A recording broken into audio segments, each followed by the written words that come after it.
Hello ladies and gents, Lee here with another video to preview Sunderland's game against Huddersfield Town on Wednesday night, quarter-8 kick-off at the Stadium of Light. Huddersfield are currently sitting 21st in the Championship, playing 17, winning 3, drawing 7 and losing 7. Their last win came on the 21st of October at home to QPR, a 2-1 win.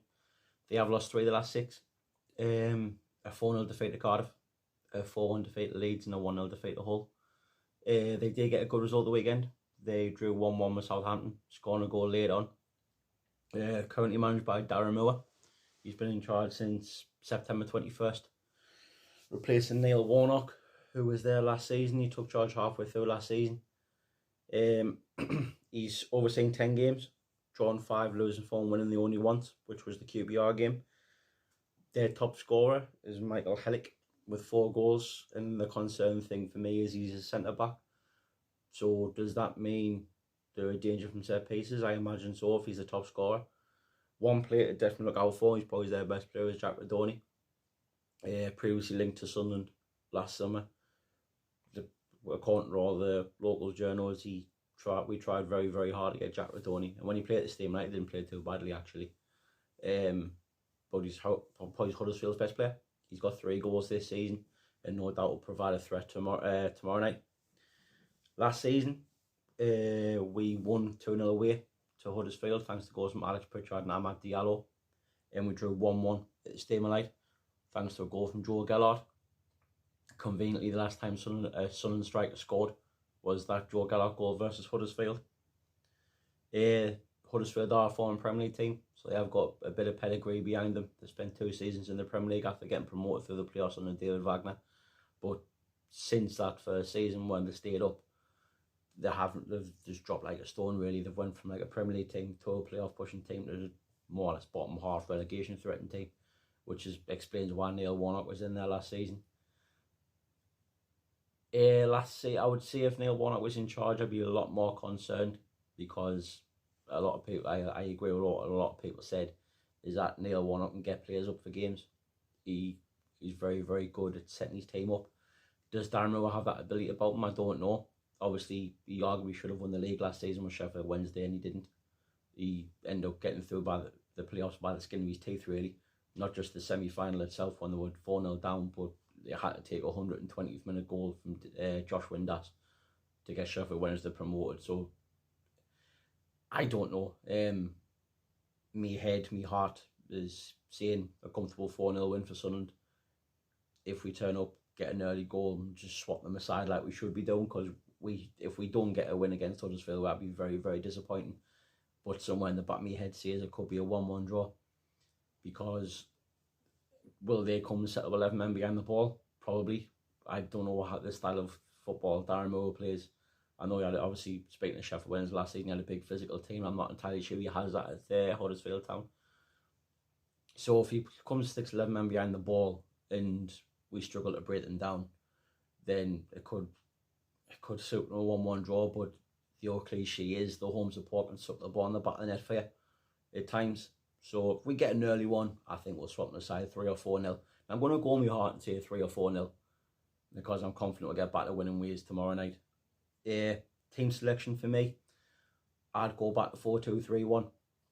A little tactical tweak, I'd play Niall Huggins at right back instead of left back, because if you want to persist with Trey Hume and an inverted full back, I think it suits our team better, and it will get more out of Patrick Roberts playing Niall Huggins at right back, constantly bombing down, going on the overlap, going beyond Patrick Roberts. I think that's when Patrick Roberts is at his best, when he's got someone going beyond him, which creates an overload in the wide areas and more space for Patrick Roberts to cut inside or go on the outside.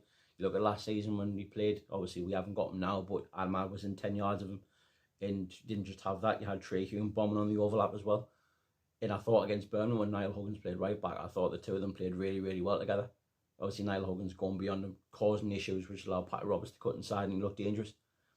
I would drop Pierre Ekwa, as I said in the Plymouth review video. If you want to watch it, links in the description. And start Adi Al-Ashish.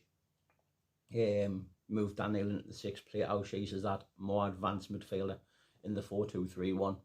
Another change I would make, because you always seem to get yourself up for these games, is I bring in Alex Pritchard instead of Job. Just because, as you're saying, Job was knackered on Saturday after 20 minutes. And I think this game would suit Alex Pritchard. And look, he's a very, very good player, Alex Pritchard. He's can unlock defences very easily. He's very, very good at playing that between that pocket of the midfield and their like Huddersfield's defence in their midfield. So I'd start him, just give him an hour, see what he can do. Then you can always bring Joe on later on in the game or somebody else. I'd persist with Rusin. His movement's been very, very good off the ball. And I think goals will eventually come for him.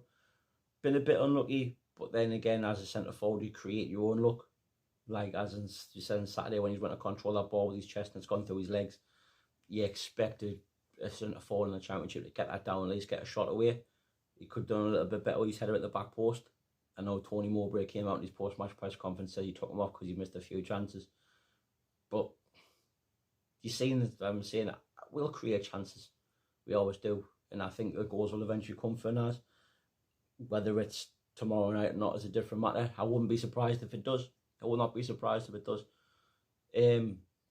One player to keep an eye on, even though I'd personally keep starting Patrick Roberts, I won't be surprised if Mowbray chucks Abdullah Bar in.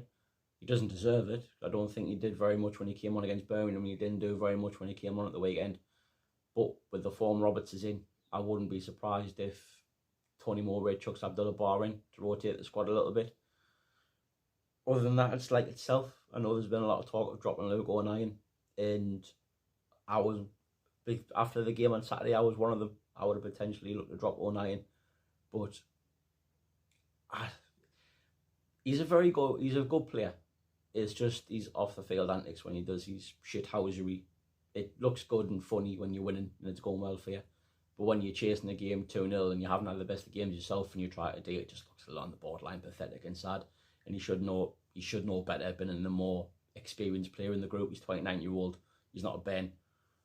So I'd persist with him, but when you've got Jensen Seal breathing down your neck, you need to start getting back and putting in performances like he did before he got suspended and being the Luke O'Nien that we all like. I'm saying, on my heart, I'm saying 4-0. I might be surprised if centre forward scores.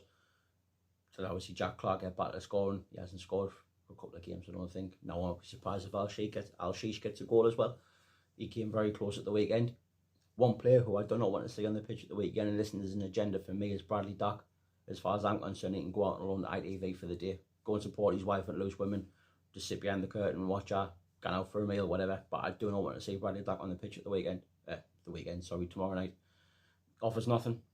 And we have better options within the football club. You think you've got Chris Rigg coming back now as well, so really he should be getting in front of Bradley Dack. If he plays tomorrow night, I'd be baffled. But nah, mate, I've just turned around and said that there. You'll probably go on the pitch and you're probably getting yourself a goal. Hope you've liked the video. I'm saying nice to see us get back to winning ways tomorrow night. If you have, leave a like. Subscribe if you want. Hopefully we're coming out the Steam Light tomorrow night with 3 points. All the best. How are the lads?